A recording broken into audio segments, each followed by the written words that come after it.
বন্ধুরা, আজ বানালাম চিংড়ি মাছের কড়াই ভাপা। এই রেসিপিটি অতি সুস্বাদু খেতে হয় এবং খুব অল্প সময়ে কিন্তু তৈরি হয়ে যায়। আশা করি এই রান্নাটা তোমাদের দেখে ভালো লাগবে।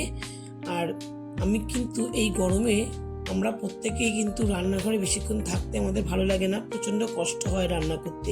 তাই যেই রান্নাগুলো একটু কম সময়ের মধ্যে তৈরি হবে অথচ সুস্বাদু হবে, একটি পদ দিয়ে মোটামুটি খাওয়া হয়ে যাবে রান্নাটা, সেই রকম রান্নাই কিন্তু আমি নিজে করে থাকি।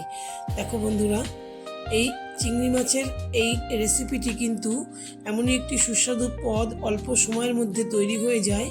তা এটা দিয়ে কিন্তু গরমের দুপুরবেলাতে এক থালা ভাত এমনি খেয়ে নেওয়া যাবে। তার জন্য কিন্তু অন্য কিছু তোমাদের আর লাগবেই না। যাই হোক, তোমরা দেখতে থাকো রেসিপিটি আমি কিভাবে বানালাম, আশা করি ভালো লাগবে। এখানে দেখো আমি 350 গ্রাম মতন মাছ নিয়েছি। আর এই মাছটাকে আমি বাড়িতেই একদম খোসা ছাড়িয়ে নিয়েছি। বাজার থেকে কাটিয়ে নিয়ে আসতে গেলে মাথা থেকে অনেকটা বাদ দিয়ে দেয়, তাই বাড়িতেই আমি একটু মাথা থেকে রেখে রেখে আমি মাছটাকে ছাড়িয়ে আর পিঠের নালটাকে ফেলে দিয়েছি। দিয়ে খুব ভালো করে ধুয়ে একদম জল ঝরিয়ে নিয়েছি। তারপর নুন হলুদ মাখিয়ে নিলাম। মাখিয়ে নিয়ে কড়াইটাতে আমি সর্ষের তেল গরম করতে বসিয়ে দিয়েছি। তেল গরম হয়ে গেলে আমি এই মাছগুলোকে হালকা করে ভেজে নেব বন্ধুরা। খুব বেশি ভাজবার দরকার নেই। আর যদি মাছটা একটু বড়, একদম ছোট যদি মাছ হতো, তাহলে আমি যে মশলাটা দিয়ে তৈরি করব সেই মশলার সঙ্গে কিন্তু মাছটা একবারে মাখিয়েও আমি বসিয়ে দিতে পারতাম।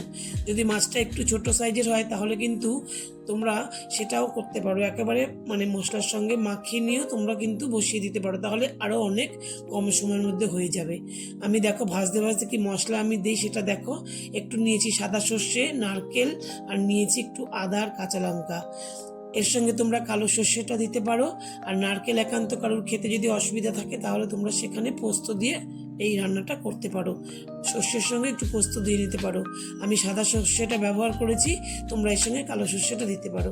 আমি এখানে সর্ষে, কাঁচা লঙ্কা আর আদাটাকে একটু শুকনো অবস্থায় ঘুরিয়ে নিয়ে তারপর একটু জল দিয়ে পেস্ট বানিয়ে নিয়েছি। এটা এখনও পুরোটা লঙ্কারও খোসাটা এখনও পুরোটা হয়নি, রয়েছে একটু একটু। তার মধ্যেই নারকেলটাও দিয়ে দিলাম, দিয়ে একটু জল দিয়ে ভালোভাবে পেস্ট করে নিলাম। পুরোটা ভালোভাবে আমার পেস্ট তৈরি করা হয়ে গেছে। দেখো এই পেস্টটাকে করে রেখে এদিকে কড়াইতে মাছটা কিন্তু আমার ভাজা চলছে, ওটা কিন্তু হালকা করেই ভাজবো। মাছটাকে আমি তুলে নেব, ভাজা হয়ে গেছে। এই মাছগুলোকে একবারেই আমি দিয়ে দিয়েছিলাম ভাজার জন্য কড়াইতে, মাছটাকে তুলে নেব। বন্ধুরা, তোমরা কিন্তু যদি তোমাদের ভালো লাগে তাহলে কিন্তু তোমরা একটা লাইক দিও, আর ছোট্ট করে একটা কমেন্ট সেকশনে গিয়ে একটু কমেন্ট করে আসতে পারো।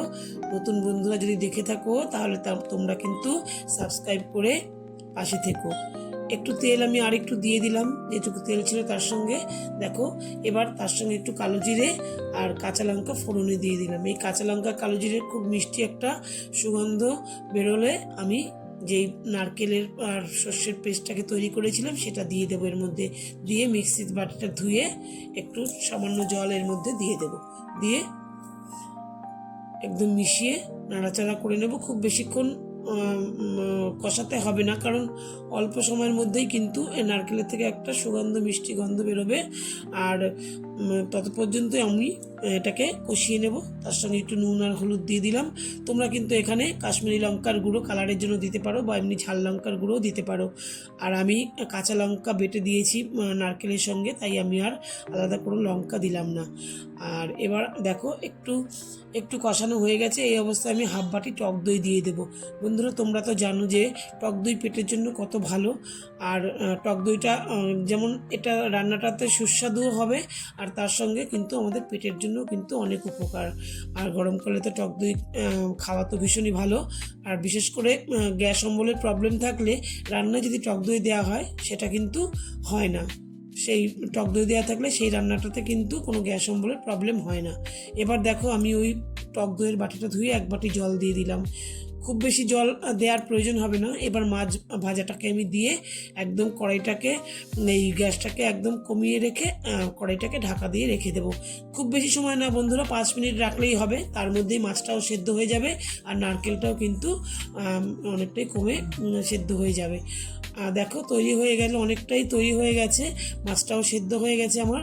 এবার আমি এর মধ্যে দিয়ে দেবো সামান্য একটু নুন আর একটু চিনি, যেহেতু নুনটা দেখে নিয়েছিলাম যে একটু নুন লাগবে।